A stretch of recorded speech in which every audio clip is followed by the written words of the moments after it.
Shalom Awesome Kids, selamat datang di ibadah online kita.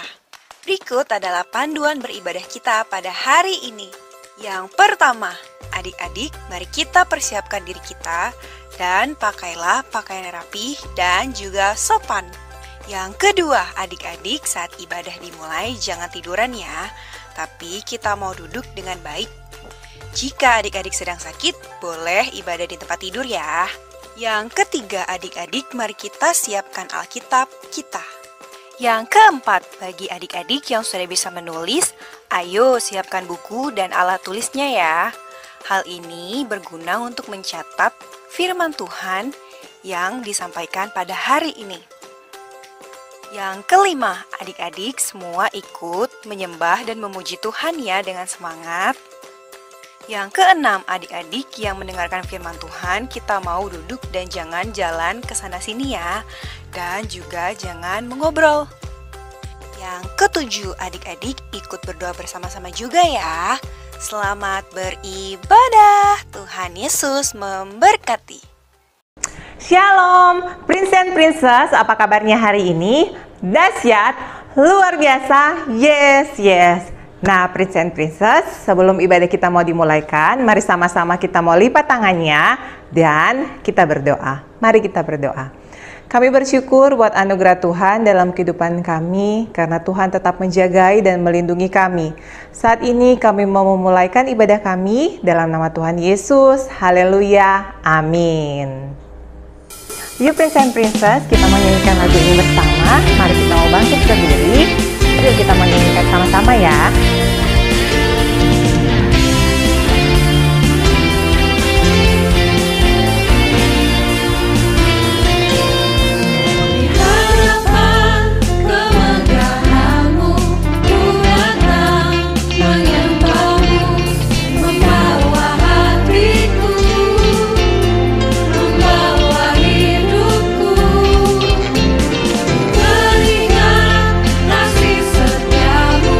Di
masih mau menyanyikan satu lagu lagi, Mata Tuhan Melihat.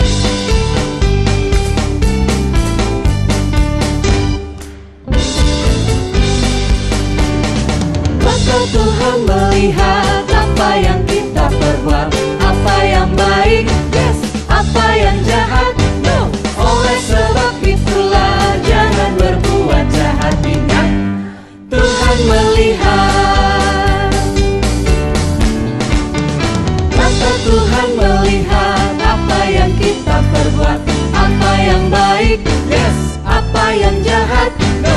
Oleh sebab itulah jangan berbuat jahat. Ingat, Tuhan melihat. Mata Tuhan melihat apa yang kita perbuat, apa yang baik, yes, apa yang jahat, no.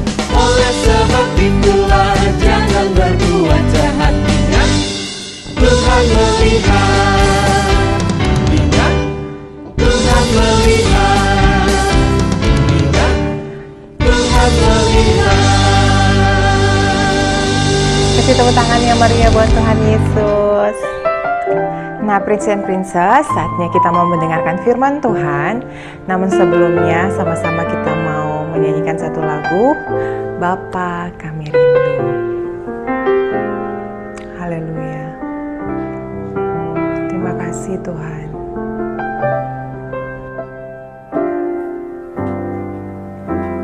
Bapakku rindu menyenangkanmu, bawaku untuk lebih dalam, untuk mengenalmu.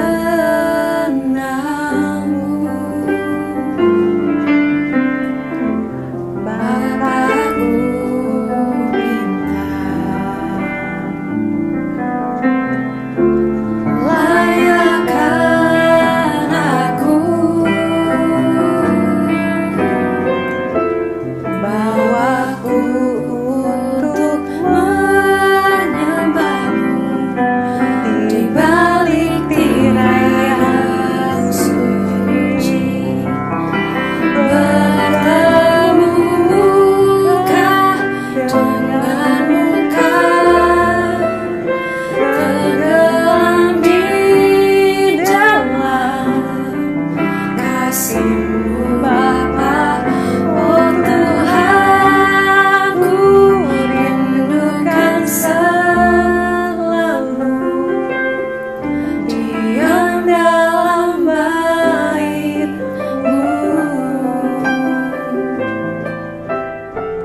Ini yang menjadi kerinduan kami Tuhan, biar kami boleh mengenal Engkau lebih dalam lagi, dan kami boleh selalu mendekat dalam hadirat-Mu.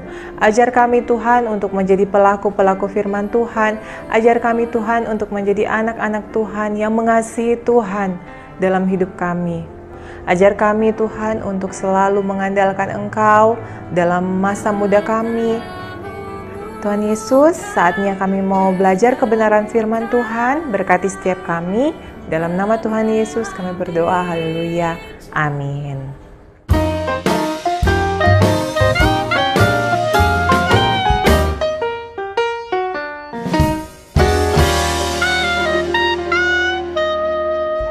Nah, Prince and Princess, seperti biasa kita di akhir bulan kita akan mengadakan review pembelajaran kita selama sebulan. Yuk kita mau saksikan bersama.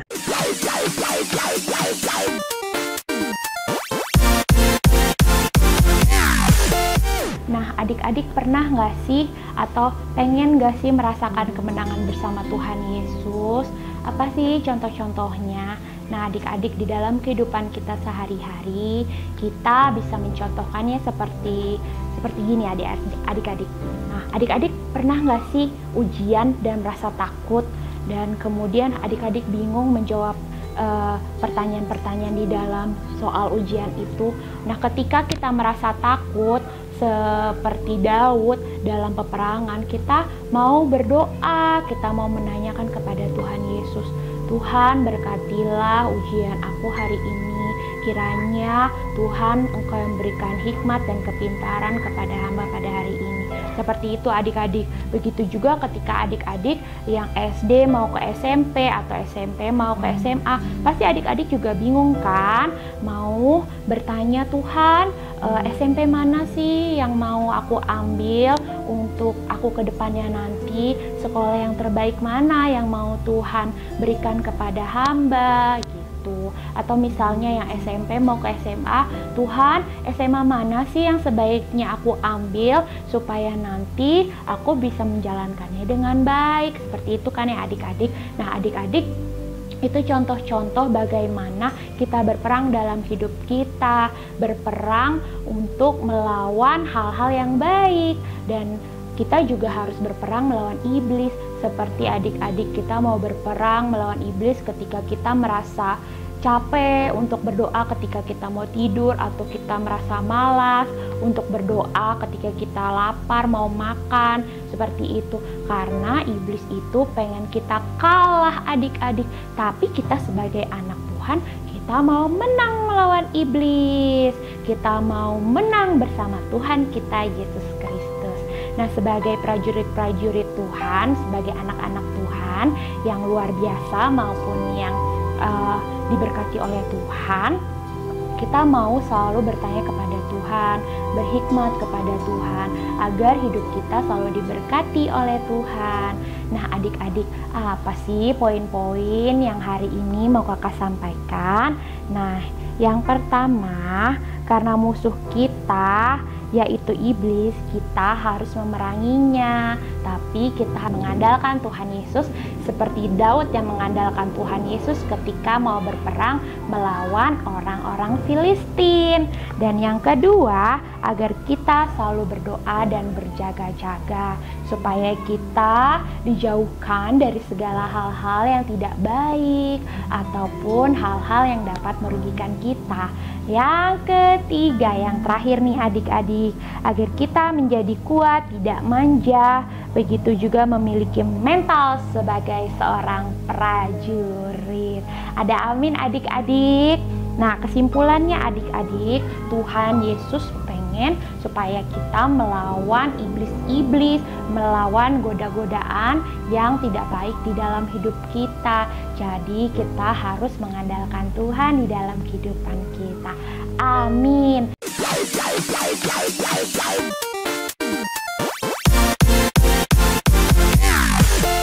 Karena itu, dari yang terbuang bisa menjadi berharga. Yang kedua, dari yang tidak terarah menjadi memiliki kepastian tujuan. Adik-adik semua, kita tahu bahwa Tuhan Yesus adalah penebus kita. Kita manusia diakibatkan oleh dosa, kita terpisah oleh Allah. Adik-adik semua, kita tahu bahwa Tuhan Yesus adalah penebus kita. Oleh dosa, kita semua manusia terpisah dari Allah. Karena kita terikat dengan dosa dan menjadi hamba dosa. Hidup kita menjadi tidak terarah dan tidak punya kepastian oleh karena dosa. Tapi adik-adik, berita baiknya Tuhan Yesus datang dan menjadi penebus untuk kita semua. Satu-satunya yang dapat menjadi penebus untuk kita adalah Tuhan Yesus. Dia adalah juru selamat kita. Kesimpulannya adik-adik, Tuhan Yesus menebus kita sehingga kita disucikan dan dikuduskan sehingga kita layak untuk dekat dengan Bapa di sorga. Mari adik-adik kita semua mengucap syukur kepada Tuhan Yesus dan selalu senantiasa menyenangkan hatinya.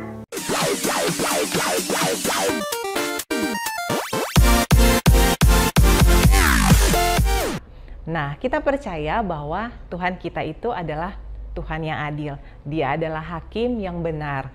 Oleh karena itu, apapun yang terjadi dalam hidup kita, kita harus selalu mengandalkan Tuhan, berserah kepada Tuhan. Meskipun kita mengalami sesuatu yang tidak adil, tetapi kita percaya pembelaan Tuhan selalu sempurna dalam kehidupan kita. Nah, semua orang pasti ingin diperlakukan adil dan benar. tidak ada orang yang ingin dijahati atau diperlakukan dengan tidak adil. Karena ketidakadilan itu dapat membuat orang tersebut berontak dan terluka. Karena itu, kita harus bersikap adil kepada orang lain. Contohnya, Tuhan kita adalah Tuhan yang adil, Tuhan yang menyatakan keadilannya. Nah, kalau kita diperlakukan tidak adil, apa yang kita rasakan? Tentu kita merasa sedih, kita merasa sakit hati. Lalu apa yang terjadi? Kita tidak boleh menghakimi, kita tidak boleh membalas. Apa yang harus kita lakukan? Kita harus berdoa kepada Tuhan agar supaya orang yang melakukan tidak adil kepada kita, mereka dijamah oleh Tuhan dan mereka boleh kembali menjadi orang yang baik. Nah, Prince and Princess, di hari ini kita belajar bahwa Tuhan kita adalah Tuhan yang adil. Oleh karena itu, apapun keadaan yang kita alami, kita harus terus berserah kepada Tuhan. Kita harus terus mengandalkan Tuhan karena keadilan kita hanya kita dapatkan dari Tuhan. Tuhan yang akan menyatakan bagi orang-orang benar dengan perlakuan yang adil. Kita percaya bahwa pembelaan kita datangnya dari Tuhan.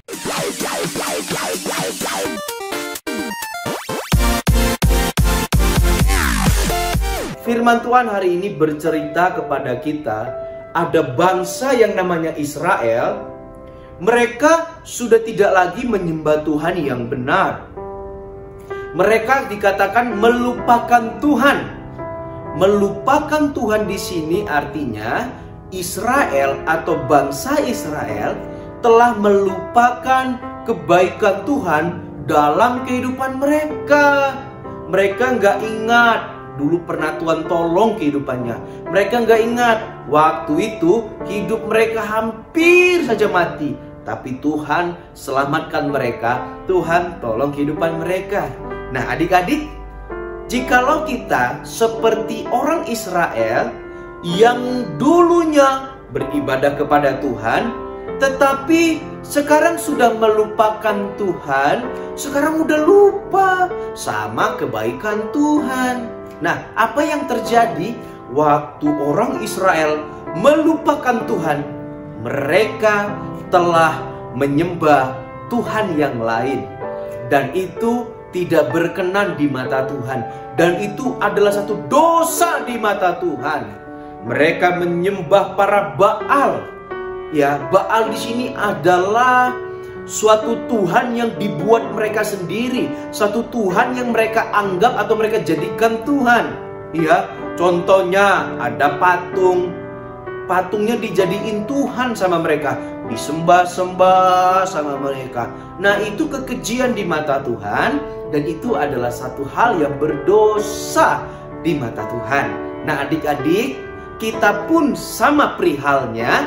Jikalau kita melupakan Tuhan, ya kita akan seperti orang Israel. Apa yang terjadi kepada orang Israel? Hidupnya mengalami kehancuran sampai berapa tahun tadi? 8 tahun lamanya. Lama bukan? 8 tahun. Wow. Adik-adik, misalkan adik-adik nggak keluar rumah selama 1 bulan, pasti adik-adik bosan, iya kan? Adik-adik pengen lah, mama pengen dong ke mall, mama pengen dong main time zone, mama pengen dong ke taman ini, mama pengen berenang dan segala macamnya. Kita kan bosan di rumah. Nah, adik-adik bayangin, 8 tahun Israel dijajah, dihancurkan sama bangsa lain. Oleh kenapa? Karena mereka sudah tidak menyembah Tuhan Yesus lagi. Nah, adik-adik, hari ini firman Tuhan memberitahu kepada kita, tetaplah menyembah Tuhan Yesus. Tetaplah setia kepada Tuhan Yesus. Karena waktu kita tidak setia kepada Tuhan Yesus, hidup kita akan mengalami hal-hal yang tidak enak di dalam kehidupan kita. Orang Israel mengalami kehancuran. Hidup kita pasti akan mengalami kesedihan yang membuat hidup kita merasa udah tidak berguna lagi lah, hidup aku biasa-biasa aja lah. Nah, adik-adik, rahasia terbesar di dalam iman Kristen adalah kita harus tetap menyembah kepada Tuhan Yesus. Supaya apa? Supaya baik jalan kehidupan kita, supaya kita hidupnya terpelihara oleh Tuhan. Bahkan kita akan menjadi orang yang berguna memuliakan nama Tuhan. Prince and Princess, tadi kita sudah menyaksikan bersama video pembelajaran kita selama sebulan ini. Kiranya apa yang kita pelajari dapat kita praktekkan dalam kehidupan kita sehari-hari. Nah, sebelum kita mau mengakhiri ibadah kita, mari sama-sama kita mau lipat tangannya dan kita berdoa. Terima kasih Tuhan Yesus buat kebaikan Tuhan. Hari ini kami sudah belajar kebenaran firman Tuhan. Biar apa yang kami pelajari hari ini dapat kami terus ingat dan dapat kami lakukan dalam kehidupan kami. Tuhan Yesus, kami juga berdoa Tuhan tolong biar masa depan yang berhasil dan beruntung menjadi bagian kami. Kami menjadi anak-anak Tuhan yang mengasihi Tuhan. Bahkan kami menjadi anak-anak Tuhan yang menghormati orang tua. Tuhan, saat ini kami mau mengakhiri ibadah kami dalam nama Tuhan Yesus. Kami berdoa, haleluya, amin. Nah, ibadah kita telah selesai dan sampai jumpa di ibadah minggu depan. Tuhan Yesus memberkati.